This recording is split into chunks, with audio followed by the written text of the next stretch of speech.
Modernization, on the other hand, is the stages of social development which are based upon industrialization. Modernization is a diverse unity of socioeconomic changes generated by scientific and technological discoveries as well as innovations. When anthropologists conceptualize globalization, they do so in a number of different ways.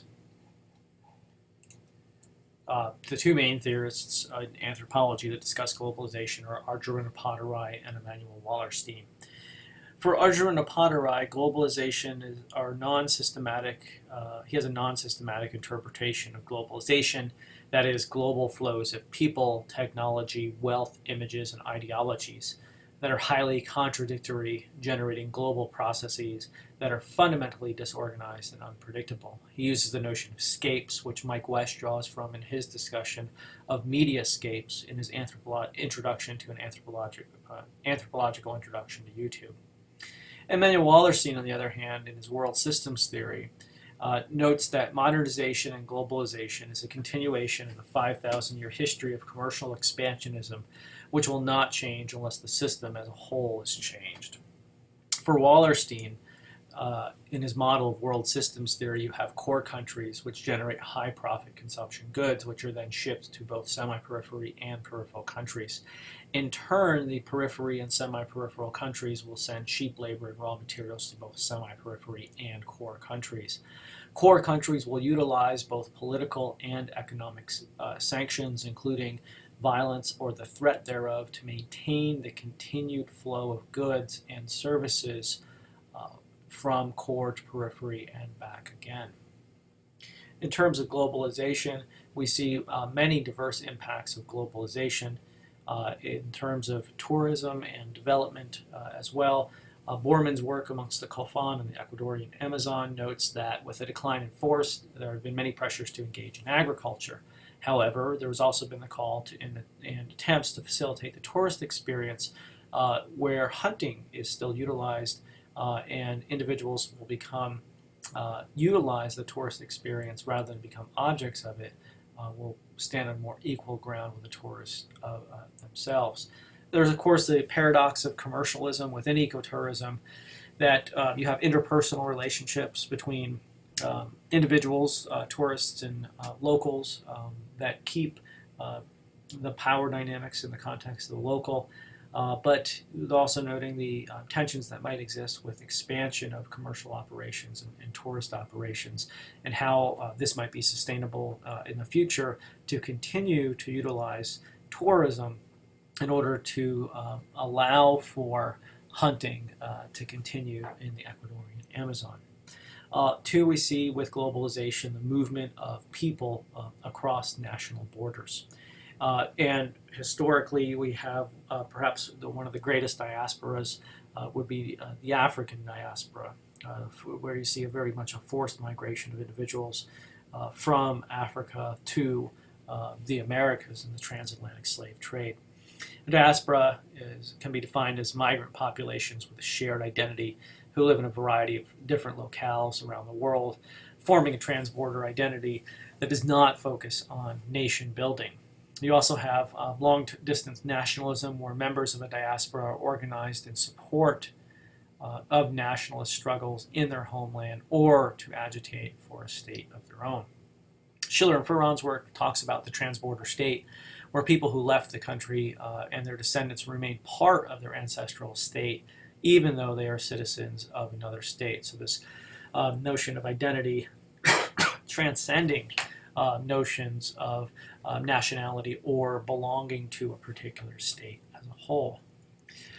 Initially, mass emigrations of the 19th century were seen as a betrayal to the native country. However, with transborder citizenry, today you have groups that are made up of citizens of a country who continue to live in their homeland, plus the people who have immigrated from the country and their descendants regardless of current citizenship. And this can be seen in dual citizenship programs with the European Union, as well as in Latin America, opportunities for dual citizenship. Other countries are very much resistant to the notion of dual citizenship, including Cuba.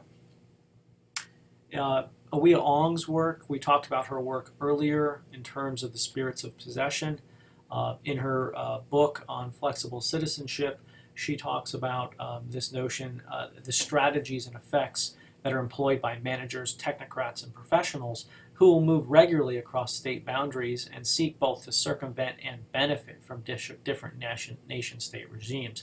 So rather than the state controlling citizens in terms of the opportunities available for them, certain citizens, the more elite and wealthy individuals, will be able to transcend state authority and seek advantage in a variety of different contexts, in a variety of different states. So Ong's research focuses on elite Chinese families that exert special influence from their distinct position, and she looks at this in terms of the radical changes that exist as a result of their migration in terms of identifying Chinese kinship and family, the nation state, as well as the marketplace.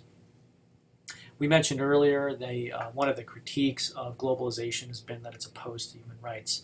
And indeed, the United Nations has been at the forefront of the international discussion about human rights as a whole. Human rights are those universal rights that individuals, merely by being human, have. They are the powers, privileges, or material resources to which people everywhere and always, by virtue of being human, are justly entitled.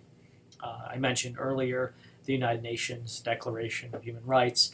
This, along with the Bretton Woods institutions for economic trade, was a response to the horrible violence of World War II and the idea that these atrocities, such as the Holocaust, would never occur again. More recently, you see the CEDAW, or the Committee for the Elimination of Discrimination Against Women, the Convention on the Rights of the Child, and the Declaration on the Rights of Indigenous People. The signing of these documents is meant to provoke governments to defend the rights of peoples, which oftentimes have been hampered by certain local practices that enact violence on particular individuals. And we talked about this a little bit in the context of Paul Farmer's work in Haiti on structural violence.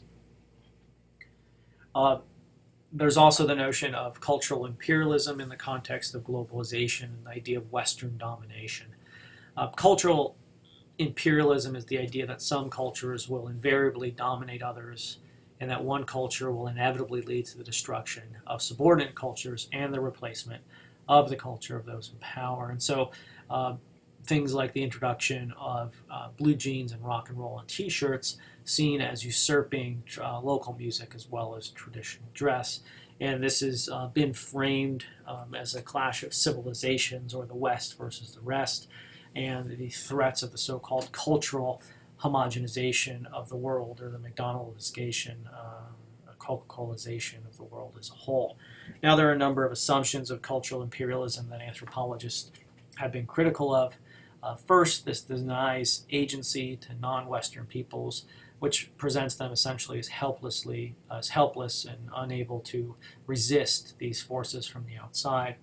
Second, notions of cultural, or the assumption of cultural imperialism, infers that the West does not adopt non-Western cultural forms, and indeed with things like transcendental meditation, yoga, Tai Chi, the so-called Eastern healing arts, traditional Chinese medicine, anime, sushi, we see that there are a number of different cultural forms which appear in the West. And that cultural forms cannot bypass the West. In other words, the West, the US or Europe, do not actually have to be part of these exchanges overall. In the context of globalization, you see exchanges between the so-called rest, the so-called less developed countries, which will potentially dramatically influence one another. The films, Bollywood films in Indian films in Nigeria being amongst the most popular, and indeed the increase in the film industry in Nigeria itself more recently.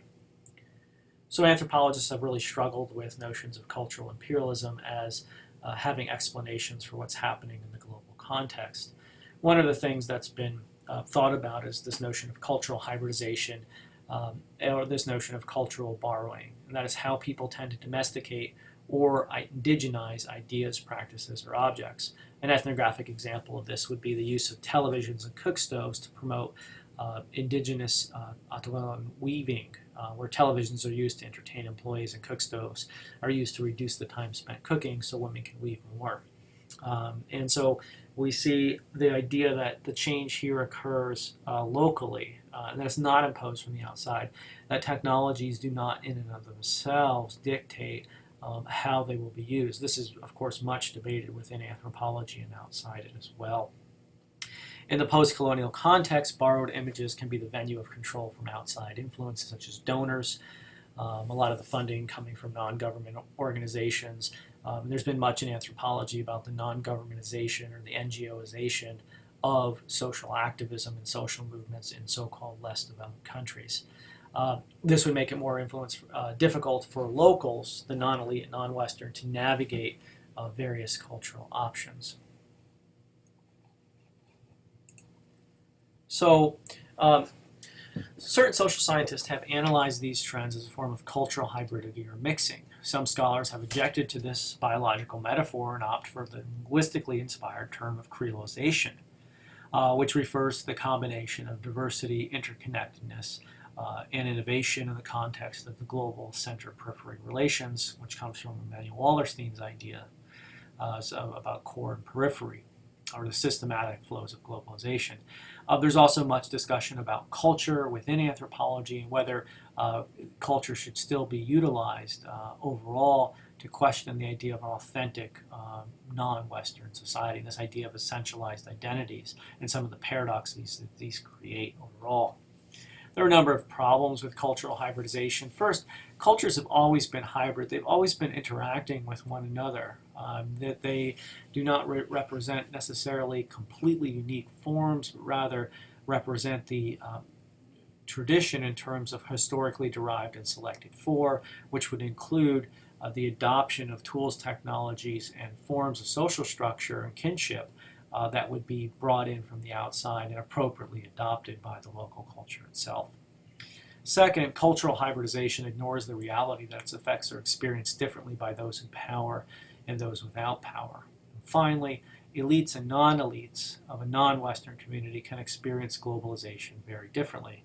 So an alternative way that anthropologists have conceptualized what's happening here is the notion of cosmopolitanism, or being at ease in more than one cultural setting, and that developing alternative modernities, an alternative sense of what it means to be modern, what it means to be a contemporary individual today, would require a pluralistic understanding of cultural hybridization experiences with particular focus on those that have been the so-called victims of modernity, or those politically and economically marginalized, how those individuals structure meaning and ideas of self and personhood today. I'd like to conclude here with a discussion on tuna and globalization in tuna, in particularly the products in not only tuna but also other fish in the context of sushi.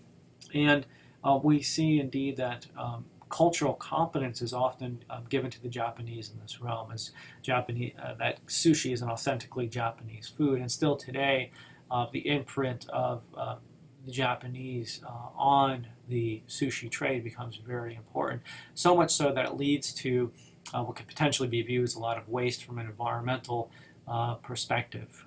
You have fish, for example, that is caught in New England, the shores of New England, less than 100 miles from New York City. The fish is being brought in, it's being inspected by a number of individuals on the dock, who will then make the decision whether it should be shipped over to Japan. In Japan, there are central markets for the fish, which are then cored, as you can see on the picture below here. The individuals would go through and essentially bid on the fish in very rapid fashion, and the fish certain fish would be selected for export to the United States, some of these being the same fish that came from the United States. And so you see within the course of 24 hours, something can be caught 100 miles from New York, sent to Japan and back again, because of this brand quality of sushi connected to Japan. It needs to make this journey in order to be this notion of authentic quality sushi, to have this imprint of the Japanese upon it. So I hope to have provided you with an overview of some of the key concepts of globalization. We'll talk more about modernity in the context of class discussions, cultural processes, imperialism, hybridity, cosmopolitanism, as well as the example of sushi and some of the detrimental impacts for long transportation.